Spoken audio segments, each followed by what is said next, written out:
Один день із трагедій нашого міста – це влучання російської ракети в будівлю обласної адміністрації, яка знаходиться у центрі міста, де загинула велика кількість мирного персоналу. Це працівники обласної адміністрації, це працівники департаменту економіки, інших структурних підрозділів і органів, які там працювали. Ця будівля є аварійною наразі.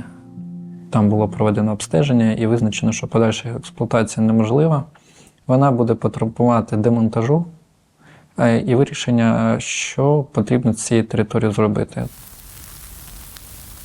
Найбільш тяжкий день, коли було більше ніж 35 ракет за одну ніч по місту випущено ворогом. Тут зруйновано або пошкоджено 4 вищих навчальні заклади, що були зосереджені військові дії проти цих об'єктів, були влучання ракет.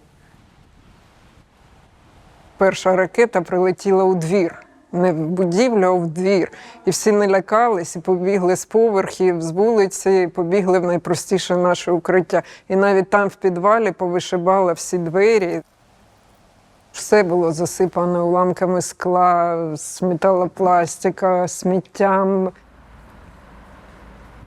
Одна ракета була в головний корпус, і 2 ракети зайшли в другий корпус. Одна прямо під фундамент будівлі, і одна через дорогу трошки далі. Отаким чином нас привітали, з добрим ранком. Всі залишились цілі.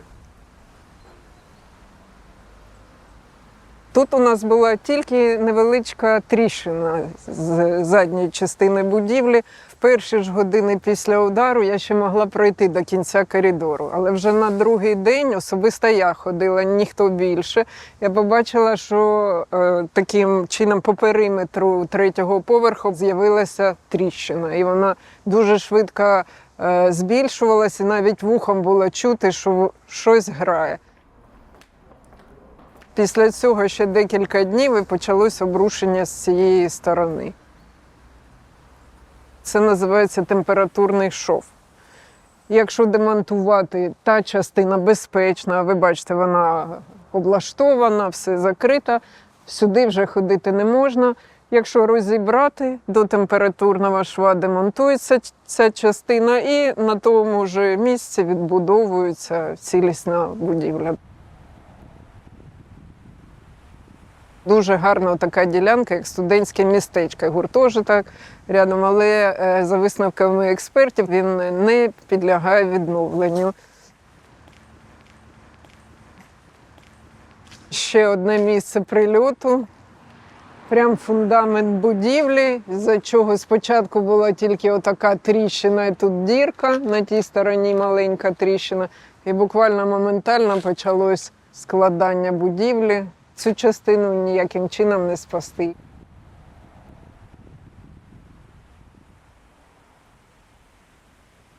Це був у нас деканат факультету іноземної філології. Наразі нічого від нього не осталось, бо то був 5-й поверх. І за висновками експертів необхідно демонтувати перші 3 поверхи. Ви бачите, да? Тобто 5-й ви вже не бачите, бо його нема. 4-й, 3-й. І частина навіть 2-го. Ми дуже вдячні Державній службі з надзвичайних ситуацій, бо в цих кабінетах залишилось багато наробок, багато наукових праць, літератури, і багато разів зверталися ми з тим, щоб їх спасти. Розуміла, що зайти туди не можна, це небезпечно. І ДСНС відгукнулась на наше прохання. І були у нас хлопці, які на тих своїх таких приспособах піднімались прямо у це вікно і винесли звідти багато потрібних речей для подальшого навчання. Наш проєкт вже на експертизі знаходиться по відбудові. Його розроблено по всім нині діючим нормам. Це справді буде будівля європейського рівня. Думаю, буде подобатись всім і працювати, і вчитися. Багато шкіл, дитячих садочків, лікарнів було пошкоджено. І сказати, що це випадково, це не є можливим, тому що влучання відбувалися безпосередньо в самі будівлі, об'єкти і призводили до значних руйнувань. Так, ось ви можете побачити такі значні руйнування, які зазнав наш навчальний заклад шляхом влучання попадання ракети С-300. Ось тут був у нас хол, на другому поверсі 18-й кабінет, поруч на другому поверсі 19-й кабінет і кабінет української мови та літератури. Перший приліт був 4 вересня, тоді в нас повибивало вікна. Ми думали, що вже один раз прилетіло, іншого не буде. Але, на превеликий жаль, ось таких руйнувань зазнав заклад ще раз.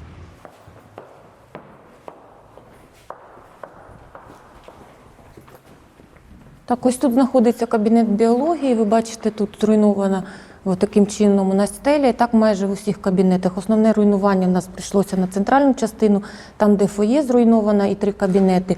А в інших кабінетах ось такі руйнування.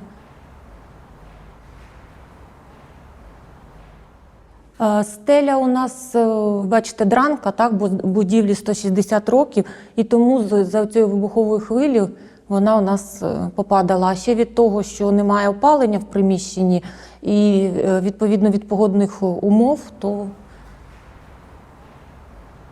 руйнуємось потихеньку щось як пройде дощ, то, відповідно, стеля також продовжує руйнуватися. Так як це пам'ятка архітектури, і вона має бути залишена в такому вигляді, як була збудована ще в 1863 році, тому на даному етапі розробляється проєкт для того, щоб реставрація відбулася так, щоб будівля не втратила своє ціннісне історичне значення. Зараз ми обліковуємо більше ніж 3200 об'єктів, які були пошкоджені або зруйновані обстрілами. 77% руйнувань взяло на себе саме багатоквартирні будинки і приватні будинки, там, де проживали люди. Ще у квітні 2022 року наше Міністерство відновлення, яке зараз так називається, звернулося до Європейської економічної комісії з проханням допомогти інституційно у відбудові міст, у розробленні практик, які можна потім буде масштабувати на всю Україну. Робота з командою «Росія заплатить» вона була проведена у 2022 році. Проект, власне, з'явився фактично на другий день початку повномасштабної війни, коли Офіс президента, і Міністерство економіки, і Міністерство юстиції, і інші державні органи стикнулися з проблемою, що кількість пошкоджень і руйнувань, завданих російською агресією, стрімко зростає. Їх необхідно фіксувати, порівнювати і оцінювати, як з точки зору безпосередньої реакції і вирішення термінових проблем, так і з точки зору підготовки якихось судових позовів до країни-агресора, так і з точки зору аналітичної інформації для іноземних партнерів, і для бізнесу, для інших стейкхолдерів, що працює, що не працює, де безпечно, де небезпечно.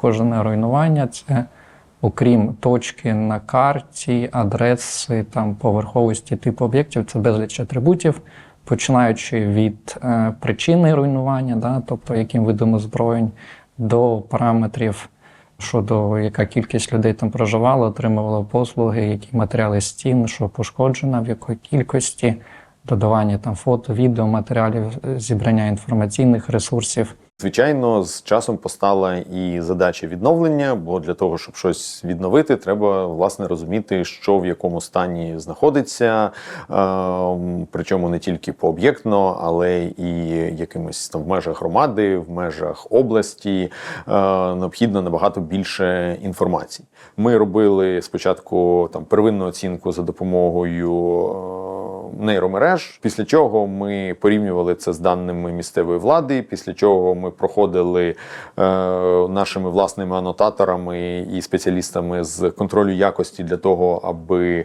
знайти там можливі похибки чи артефакти. В тих випадках, коли у нас були сумніви, вручну дивилися інформацію з Google карт чи Bing, чи якихось інших ресурсів. Так само перевіряли висотність цих будинків, якщо у нас були в цьому сумніви. Тому це була досить цікава і об'ємна робота. Ну і врешті-решт вона була опублікована у вигляді, знову-таки, онлайн-модуля бізнес-аналітики, яким може користуватися в тому числі і місто. Зараз ця робота вже продовжена. Ми з нашими новими партнерами компанією OneWorks провели додаткові аналізи і вивчення руйнувань, щоб створити таку досить ґрунтовну доказову базу злочинів Російської Федерації проти України, проти нашого міста. Долучитися до цієї ініціативи ми змогли через Організацію Об'єднаних Націй. Метою ініціативи було створення методології генерального планування міст, яку потім можна було б застосувати і на інших територіях. Місто було повністю відкрите до міжнародної співпраці, тому що в них був молодий мер. Дуже далекоглядний, дуже відкритий до інновацій, до зміни міста і до відстоювання ідеї, що ми можемо будувати краще, а не просто робити це так, як було раніше. Було дуже важливо не лише отримати всю документацію, а й розпочати постійний обмін інформацією з місцевою владою, працювати над розробкою оцінки збитків, яка могла б бути корисною для створення генерального плану. Тут ви можете побачити, скільки квадратних метрів території пошкоджено. У цьому випадку ми маємо понад 3000 об'єктів, які були пошкоджені. З'ясовано найпоширеніший спосіб пошкодження, а також район, який найбільше постраждав. І нарешті ми дійшли до інтенсивності пошкоджень, яка, на мою думку, є одним із найважливіших інструментів. Тут ми бачимо, що 57% пошкоджень, про які повідомлялося, насправді стосуються лише фасадів. Їх фактично можна зарахувати до категорії пошкоджень інтенсивністю від 0 до 25%.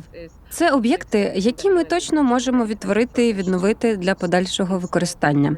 Натомість решта 43% пошкоджених об'єктів частково підлягатимуть знесенню. Це означає, що вони створюватимуть порожнечі в міській тканині. Зауважу, що міська влада Миколаєва була дуже далеко попереду з погляду IT-менеджменту. Тому вони вже створили дуже хорошу базу даних про все, що було в місті до початку повномасштабної війни. І вони вже були дуже далеко попереду в оцінюванні збитків, завданих території під час воєнного стану.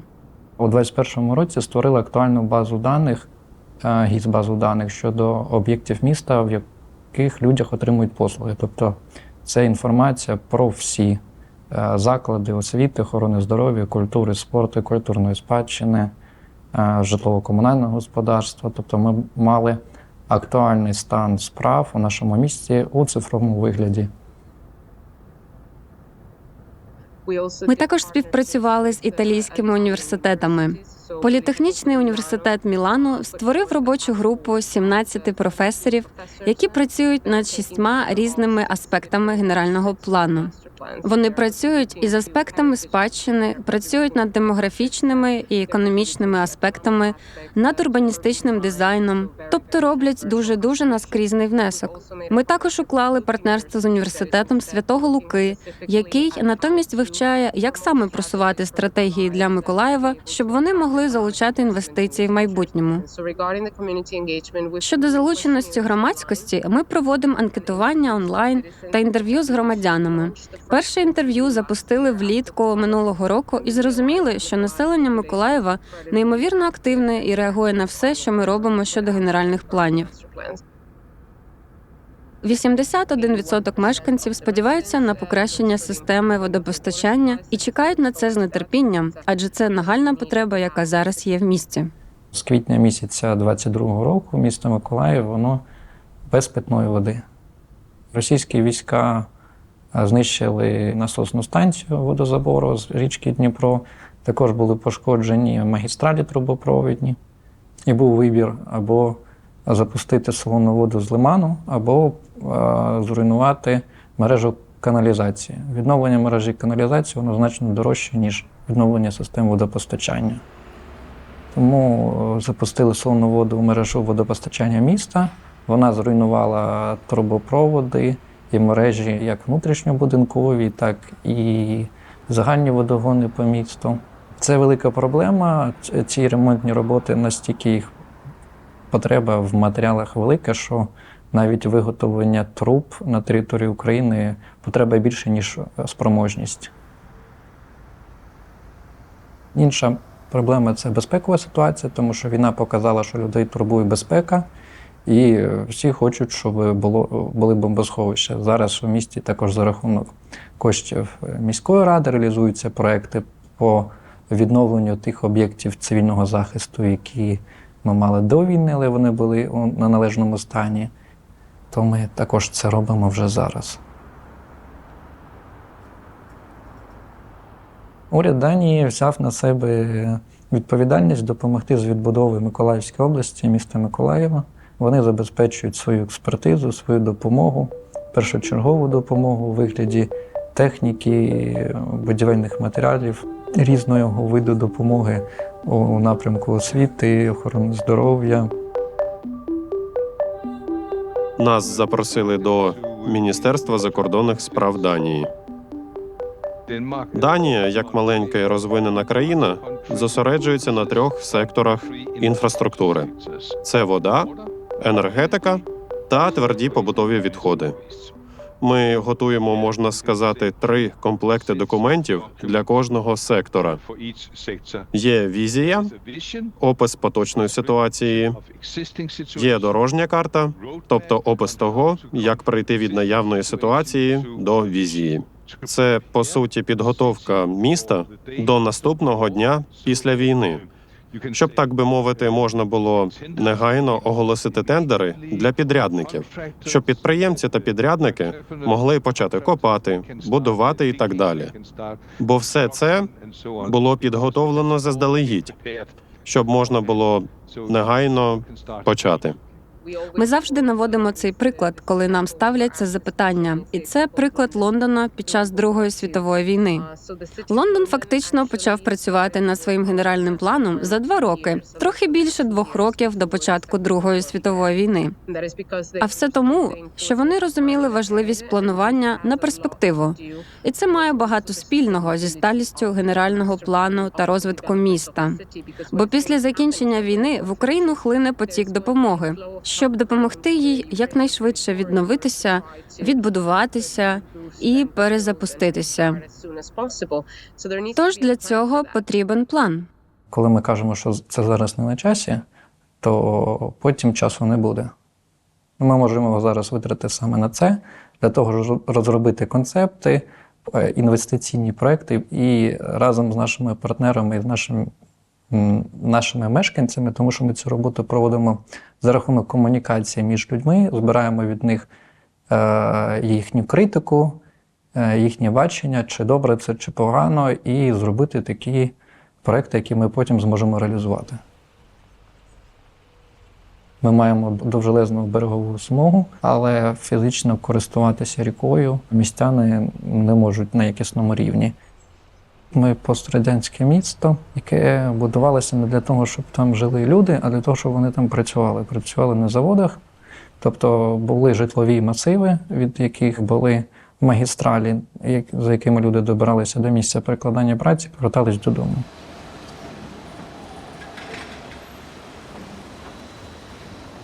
У нас є території зелених насаджень, парки, які розташовані на березі річок і лиману, але вони потребують фактично реабілітації і створення тих умов, в яких люди будуть почувати себе людьми.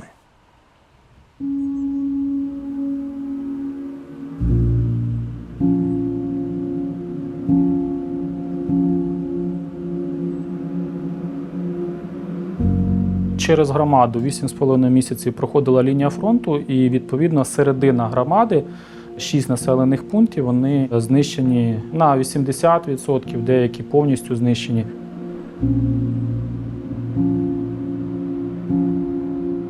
Близько 400 родин втратили житло. Нормальним варіантом ми бачимо побудову нових мікрорайонів. Це буде дешевше, ніж відбудова тих будинків, які знищені. І також друга проблема, яка вирішується, це те, що в тих населених пунктах, де ці мікрорайони будуть побудовані, там вже є школа, садочок, амбулаторія, заклад культури, якісь магазини, аптеки і так далі. Це найбільша амбулаторія в нашій громаді. Тут були влучання і біля амбулаторії, і плюс був пошкоджений дах, пошкоджені всі вікна. Але відновлювати ми вирішили по принципу краще, ніж було. Поставили пандус по тим нормативам, які зараз діючі, тому що той пандус, який був до цього, він був побудований, скажімо так, просто аби був. Коли робили ремонт, ми переділили коридор. Тут відбувався ремонт, в тому крилі відбувався прийом пацієнтів, тому що цей процес ми не хотіли переривати.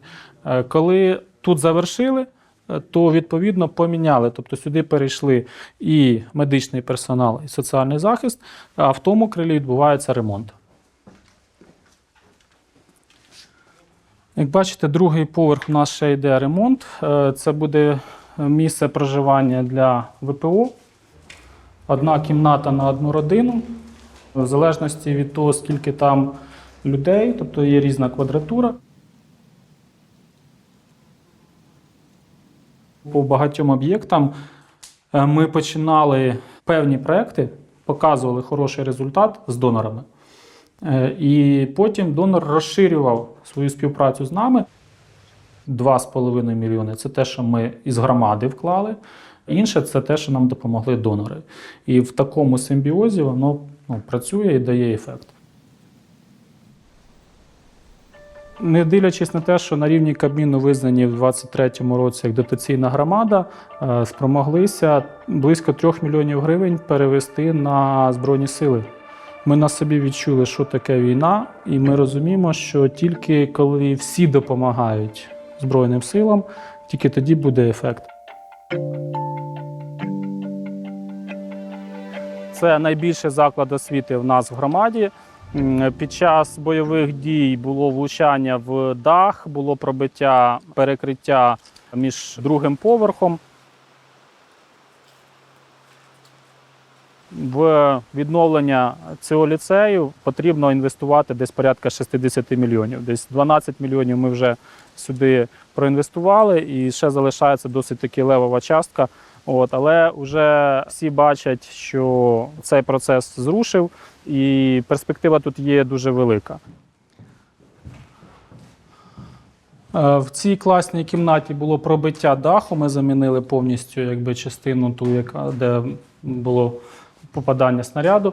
Можемо зробити висновок стосовно того, скільки води потрапляло всередину через руйнацію. Зараз ми з цим якраз боремося, і зрозуміло, що внутрішні ремонти вони повинні бути вже також сучасними і масштабними. Багато закладів освіти, які знаходяться в населених пунктах поруч, вони знищені. І дітей треба буде возити з тієї території сюди. Десь 80% всіх закладів освіти, які були в громаді, їх було 24 до повномасштабного вторгнення, вони постраждали.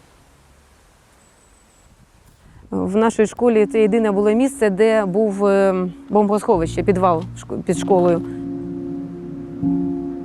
Було 13 березня 22-го року. Прямо з самольоту кинули 2 авіабомби. Люди, які знаходились в підвалі, були заблоковані на деякий час.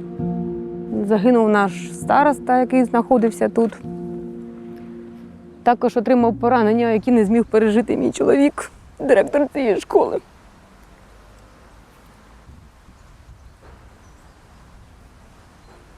Все відбудується, але людське життя не повернути.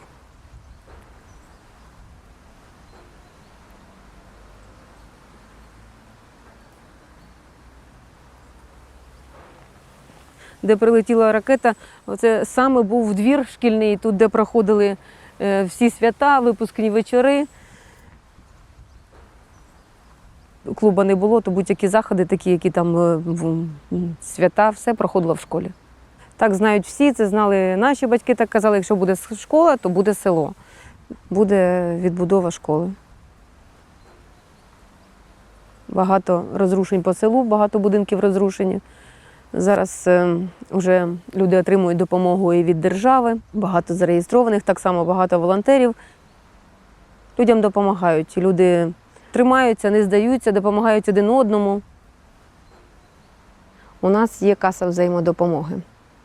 Люди складаються кожного місяця. Невеличка сума – 50 гривень з людини, але потім нам є де взяти, щоб покосити, залити купили косилку, щоб косити по селу, щоб в неї залити бензин. Це все береться з тої каси. Це такі місця, якими я пишаюся. Особливо ці батареї – це щось. Я дуже їх хотіла. І коли зателефонували в лютому і спитали, чи ще це нам актуально, то я від радощів пригала. Всередині серпня ми вже могли їх поставити, так як потрібна була і наша участь населення. Ми вклали сюди, наші кошти були вкладені на те, щоб поробити ці опори, саму основу, на яких лежать панелі. І ми цим пишаємось, тому що це зараз найголовніше. Коли закінчується електричество, є така приспособа – це генератори, які перемикають зразу на сонячні панелі. Завдяки цьому проєкту, в якому ми приймали участь, зараз французькі організації благодійні дають і для нашого села ще панель, така, яка буде обслуговувати 2 башні. І завдяки цьому проєкту так само зможуть поставити такі системи в сонячній панелі іще на 7 сел нашої ОТГ. Я думаю, що ми згуртовані і все у нас буде добре.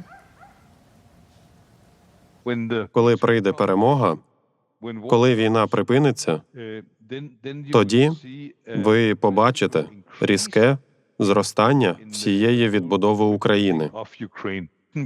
І причина цьому те, що інші європейські країни та ЄС дуже зацікавлені у відновленні України. Я думаю, це пов'язано з тим, що після перемоги, після війни, буде необхідність зробити так, щоб усі зрозуміли, що поведінка, скажімо так, дуже м'яко, пана Путіна, така поведінка себе не виправдовує.